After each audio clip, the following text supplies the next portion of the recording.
साहब जी, मेरे सभी भाइयों बहनों बेटा बेटी माता पिता को भक्तमती की सत साहेब जी।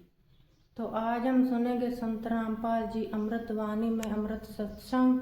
जब भी हमारे पास टाइम हो हमने गुरु परमात्मा जी के सत्संग सुनते रहना। चलते फिरते उठते बैठते गुरु जी के सत्संग जरूर सुनने हैं। हमने अपने मंत्र जाप करते करते साथ में गुरु परमात्मा जी के सत्संग भी सुनने हैं। तब भी हमें इस धरती पर भी लाभ मिलेंगे और मोक्ष भी मिलेगा। तो सुनते हैं सभी भाई बहन बेटा बेटी माता पिता मिलजुल करके सत्संग संत रामपाल जी महाराज की सत साहेब जी। 7 श्लोक 29 में गीता ज्ञान दाता प्रभु कह रहा है कि अर्जुन, जिस समय तुझे सभी आध्यात्मिक ज्ञान हो जाएगा और तू मेरे से परिचित हो जाएगा और तत्वरम से उस परमात्मा से तू परिचित हो जाएगा, फिर संसार की कोई भी वस्तु की तू इच्छा नहीं करेगा, कोई डिमांड तेरे मन में नहीं रहेगी। देखो कितना अच्छा ज्ञान है पवित्र गीता जी का, लेकिन आज तक हमारे को समझाने वाले नहीं मिले ठीक से। इसमें कहा है, गीता बोलने वाला भगवान अर्जुन को कह रहा है कि अर्जुन, जब तू पूर्ण रूप से तत्व ज्ञान से या आध्यात्मिक ज्ञान से पूर्ण रूप से परिचित हो जाएगा और फिर मुझे समझेगा और फिर तत्परम को जानकर यहाँ की कोई भी वस्तु तू नहीं चाहेगा। 7वें अध्याय के 30 श्लोक है, 29वें श्लोक में ये शब्द बोले हैं। जब 8वां अध्याय प्रारंभ होता, अर्जुन ने सबसे पहले यही प्रश्न किया कि हे भगवान, किम तत्ब्रह्म पुरुषोत्तम, वो तत्ब्रह्म कौन है जो आपसे भी ऊपर है, आपसे भी कोई अन्य है। और उसको जानने के बाद आपकी सच्ची का पता होगा, तत्व ज्ञान को जानने के बाद आपको भी मैं समझूंगा। और वो ब्रह्म कौन है, तत्ब्रह्म कौन है, उसके बारे में बताइए। गीता ज्ञान दाता ने, गीता बोलने वाले प्रभु ने गीता जी के 8वें अध्याय के 3रे मंत्र में श्लोक में कहा है, वो परम अक्षर ब्रह्म है, वो परम अक्षर ब्रह्म है। यानी गीता बोलने वाले परमात्मा भगवान से कोई और परमात्मा है, उसके विषय में गीता ज्ञान दाता कह रहा है, वो परम अक्षर ब्रह्म है। 8वें अध्याय में फिर आगे चल के 5वें और 7वें श्लोक में गीता ज्ञान दाता भगवान अपने बारे में कह रहा है कि मेरी भक्ति कर, मुझे प्राप्त होगा। और 8वें अध्याय के 8, 9, 10 श्लोक में लिखा है कि जो व्यक्ति उस तत्व ब्रह्म यानी परम अक्षर ब्रह्म की साधना करता है, अंतिम श्वास तक उसकी पूजा करता हुआ शरीर छोड़कर जाता है, उस परम देव पुरुष सूर्य सदृश और प्रकाशमान उस परमात्मा को प्राप्त हो जाता है। ये अपनी पवित्र गीता जी का अनमोल ज्ञान है। अब वो परम अक्षर ब्रह्म वो सारी सृष्टि का मालिक है। उसी के लिए गीता अध्याय नंबर 18 के मंत्र 62 में कहा है गीता ज्ञान दाता ने कि अर्जुन, तू सर्वभाव से उस परमेश्वर तत्व ब्रह्म की शरण में जा, परम अक्षर ब्रह्म की शरण में जा, उसकी कृपा से ही तू परम शांति और शाश्वत स्थान अर्थात सतलोक को प्राप्त होगा। शाश्वत स्थानम, शाश्वत माने सदा रहने वाला, यानी अविनाशी स्थान माने धाम लोक, सत्यलोक को प्राप्त हो जाएगा। उस परम अक्षर ब्रह्म के ज्ञान को समझने के लिए, परम अक्षर ब्रह्म को प्राप्त करने वाली विधि को प्राप्त करने के लिए गीता जी अध्याय नंबर 4 के मंत्र 34 में कहा है कि उन तत्वदर्शी संतों की खोज कर उनको दंडवत प्रणाम कर, विनम्र भाव से कपट छोड़कर प्रसन्न कर, फिर वो तत्वदर्शी संत तुझे उस परम पिता के पाने की विधि बताएंगे। गीता ज्ञान दाता कह रहा है कि उस परम अक्षर ब्रह्म के विषय में मुझे ज्ञान नहीं है, वो उसकी प्राप्ति की विधि मुझे मालूम नहीं है। उसके लिए कोई तत्वदर्शी संत उसी प्रभु का भेजा हुआ आएगा, उस तत्वदर्शी संत को खोजना। वो तत्वदर्शी संत होगा कैसा, उसकी क्या पहचान है, पवित्र गीता अध्याय नंबर 15 के प्रथम मंत्र में ही स्पष्ट कर दिया है कि वो उसकी क्या पहचान होगी उस तत्वदर्शी संत की, कि वो उस संसार रूपी उल्टे लटके हुए वृक्ष के का पूर्ण विस्तृत विवरण देगा। स वेदविद, वो तत्वदर्शी संत होगा।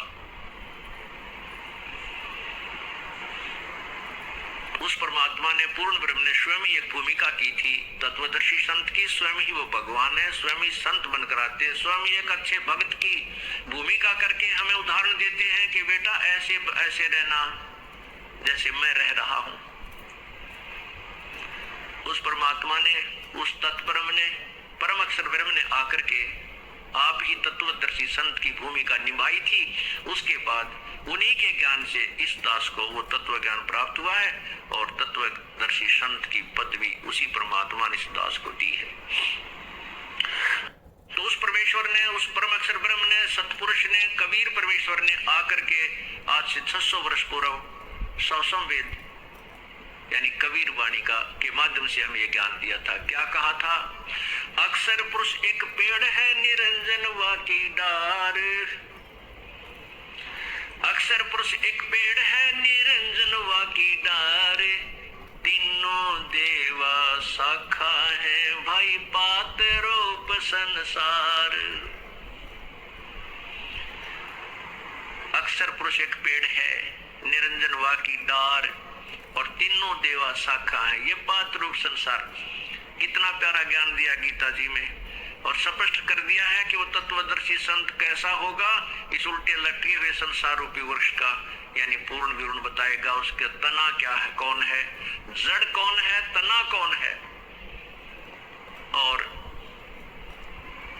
वो डार कौन है, फिर वो शाखाएं, तीनों शाखा क्या है और संसार रूपी वृक्ष कौन है। तीनों गुण, रजगुण ब्रह्मा, सतगुण विष्णु, तमगुण शिवजी रूपी तो शाखाएं हैं। नीचे जो जड़ है, मूल है उस वृक्ष की यानी संसार जहां से चला है, जिससे प्रवृत्त को प्राप्त हुआ है, वो मूल है, वो पूर्ण परमात्मा परम अक्षर ब्रह्म है। एक वृक्ष की जो जड़ होती है वो जमीन के अंदर हिडन होती है, गुप्त होती है, प्रोक्ष होती है और उससे बाहर तना होता है। तना नीचे जो जड़ है वो तो परम अक्षर ब्रह्म जानिए और जमीन से बाहर तुरंत जो मोटा हिस्सा भाग होता है वृक्ष का उसको तना कहते हैं। उसको अक्षर ब्रह्म अर्थात पर ब्रह्म जानिए और फिर ऊपर जाके शाखाएं मोटी मोटी डार निकलती हैं। उनमें से एक डार को ज्योति निरंजन ब्रह्म क्षर पुरुष जानिए। उसी क्षर पुरुष एक ब्रह्म के आगे जाके 3 शाखाएं बन जाती हैं। उन तीनों शाखाओं को रजगुण ब्रह्मा, सतगुण विष्णु, तमगुण शिवजी, तीनों गुण रूपी शाखा जानिए। अब पुण्यात्माओं, इस संसार रूपी वृक्ष में एक दूसरे से जो भाग हैं ये एक दूसरे से संबंधित हैं, जुड़े हुए हैं और हम फिर आगे इस ब्रह्मा विष्णु महेश यानी तीनों शाखाओं के आगे जो पत्ते बने हुए हैं, टहनियां निकली है, उन टहनियों के ऊपर वो पत्ते स्थापित होते हैं, उनको संसार जानिए। हम आज संसार में हैं, आप संसार हैं, आप ब्रह्मा विष्णु महेश रूपी इन तीनों शाखाओं पे आधारित हैं। आपको इन्हीं के माध्यम से आपका किया हुआ कर्म यानी फल मिलता है, आपको आहार प्राप्त होता है। जैसे पूरे पेड़ को आहार प्रारंभ होता है, मूल से शुरू होता है। मूल पूर्ण परमात्मा है, परम अक्षर ब्रह्म है, वही सभी का पालन पोषण करता है इस पूरे वृक्ष, संसार रूपी वृक्ष का। अब जड़ से खुराक चलती है, जड़ से आहार चलता है, तना में आया, तना से फिर उस मोटी डार में गया यानी पूर्ण परमात्मा से सबका किया हुआ कर्म का फल स्टार्ट हुआ। वो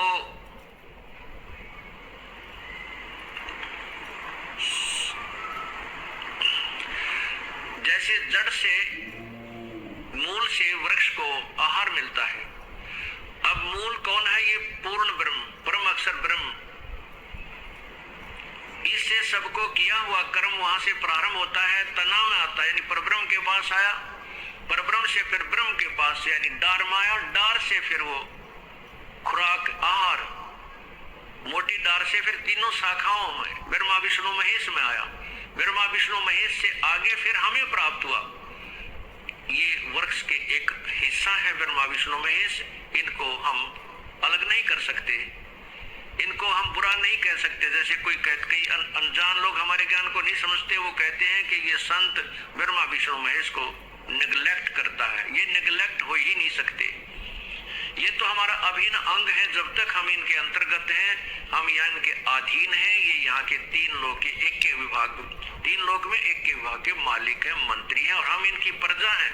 हम इनको नेग्लेक्ट नहीं कर सकते, हम इनके विधान से बाहर नहीं हो सकते, इनके अंतर्गत हमें रहना होगा। और लेकिन इस ज्ञान को समझना पड़ेगा, इनकी कितनी पावर है, ये हमें कितना राहत दे सकते हैं। यानी परम अक्षर पुरुष, परम अक्षर ब्रह्म से आहार चला,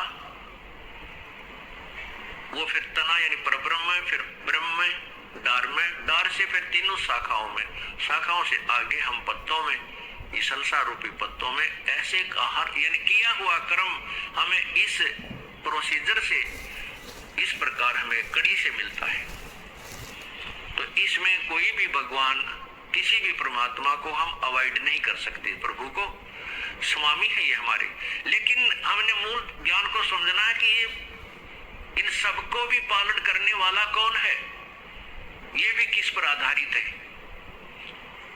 अब इसी का ज्ञान, इसी का प्रमाण इसी अध्याय नंबर 15 की, गीता जी के अध्याय नंबर 15 के 1 से लेकर 4 में तो ये निर्णय दे दिया कि वो संत जो पूर्ण संत, तत्वदर्शी संत होगा, ये ज्ञान बताएगा, संसार रूपी वृक्ष के प्रत्येक भाग का भिन्न भिन्न विवरण बताएगा।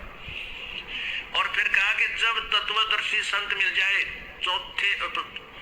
15वें अध्याय के 4थे श्लोक में बताया है कि जब तत्वदर्शी संत मिल जाए, तत्व ज्ञान रूपी शस्त्र से अज्ञान रूपी इस वृक्ष को काट कर उसके पश्चात उस परम पिता परमेश्वर की खोज करनी चाहिए, जहां पर जाने के बाद संसार में लौटकर प्राणी नहीं आते।